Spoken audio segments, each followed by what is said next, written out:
es eterno. El rey es eterno y estamos acá con mucha emoción, mucha tristeza.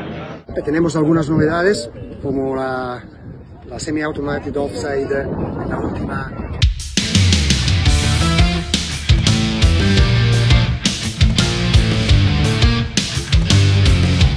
Baru saja dirilis FIFA sore hari tadi, gol ketiga Arab Saudi resmi dianulir dan dianggap tidak sah. FIFA menemukan pelanggaran duluan yang tidak di-call oleh wasit. Wasit legend ini sampai turun tangan memberikan investigasi.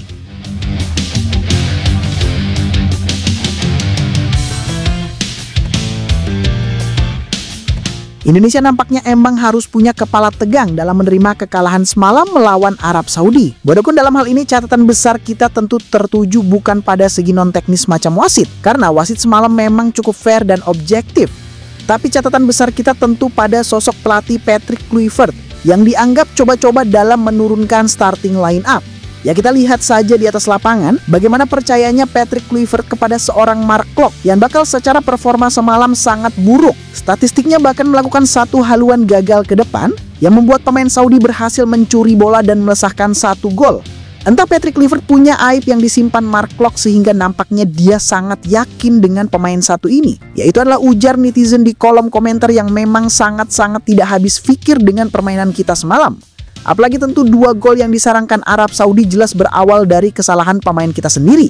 Pertama dari Mark Klok dan kedua dari Yaakob Sayuri yang sengaja menarik baju pemain Saudi di dalam kotak penalti. Sekarang apakah kita legowo? Tentu tidak. Rasanya masih jengkel dengan strategi yang dijalankan Patrick Kluivert dan juga pemilihan starting line up yang jelas-jelas tidak jalan.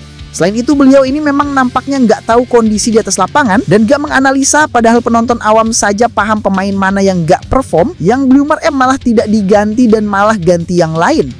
Tapi itu kesampingkan dulu lah ya. Soalnya ada kabar juga yang cukup pelik dan menarik dari FIFA yang dikabarkan baru saja melakukan investigasi dan rapat mendadak soal laga semalam. Tentu walaupun laga semalam memang wasit cukup fair, namun ada satu pelanggaran yang dianggap luput dari pantauan mata Ahmad Al-Ali, dan begitu juga dengan wasit Tifarum. Hal itu terjadi di momen gol ketiga Arab Saudi terjadi. Saat itu ada seorang pemain Saudi yang melakukan syuting jarak jauh dari luar kotak penalti. Namun bagusnya memang Marten Paes mampu melakukan save krusial. Nah, di momen itu terlihat jelas kalau ada dorongan dari striker Arab Saudi Salem Al-Dausari kepada Kevin Dix sehingga terjatuh.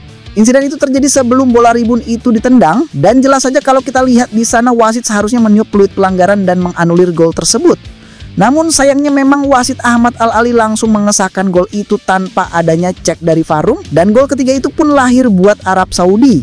Ya, itulah yang saat ini jadi perdebatan banyak orang. Kalau seharusnya gol itu tidak sah dan sudah sampai ke meja FIFA. Menurut laporan FIFA sore tadi, memang ada tindakan serius untuk gol itu, alias gol itu dianggap batal atau tidak sah, dan skor akhir menjadi 2-2. Ya, walaupun nampaknya kalian dengar hal itu seolah tidak mungkin, namun FIFA nampaknya berkata demikian. Keputusan itu juga dikuatkan dari rekomendasi dan juga analisis wasit legend dan berpengalaman di dunia Pierluigi Collina. Dirinya menyebut kalau gangguan tangan dari Salem Al-Dausari kepada Kevin Dix seharusnya diangkat sebagai pelanggaran karena dorongan itu jelas terjadi di dalam kotak. Dirinya juga menyebut kalau gol itu sangat wajar dianggap tidak sah dan batal karena kelalaian sang wasit utama dan juga wasit di ruang VAR. Jika kita melihat dengan replay awal, jelas sudah ada dorongan sebelum bola kedua itu diambil. Pemain dari Arab Saudi secara sengaja melakukan dorongan dan kontak signifikan kepada pemain Indonesia sehingga ada ruang yang terbuka di sana, ucap Pierluigi Collina. Anda seharusnya memantau dari ruang VAR dan salahnya wasit utama juga tidak melakukan pengecekan dan tidak ada rekomendasi dari ruang VAR. Tapi jika saja saya yang bertugas di sana, jelas gol itu tidak akan saya sahkan, tutupnya. Sedangkan saat ini, kalau kita melihat situasi yang terjadi andai saja skor 2-2 akhirnya menjadi skor final, jelas ini keuntungan besar bagi Indonesia. Andai saja Indonesia bisa menang lawan Irak di laga terakhir dan Saudi kalah dari Irak di laga penutup, maka tentu Indonesia yang akan jadi juara grup dan otomatis lolos. Namun tentu segalanya masih bisa terjadi. Tapi yang jelas di laga semalam memang pemain kita memang tampil kebingungan dan tidak ada skema yang jelas. Kalau kalian tanya yang salah siapa, ya sudah jelas dan pasti Patrick Kluivert lah. Netizen pun memberikan komentar di media sosial berupa sarkas karena kita tidak dikerjain wasit tapi dikerjain pelatih sendiri. Wah, gimana pendapat kalian guys? Jangan lupa tinggalin komentar kalian di bawah ya. Gas!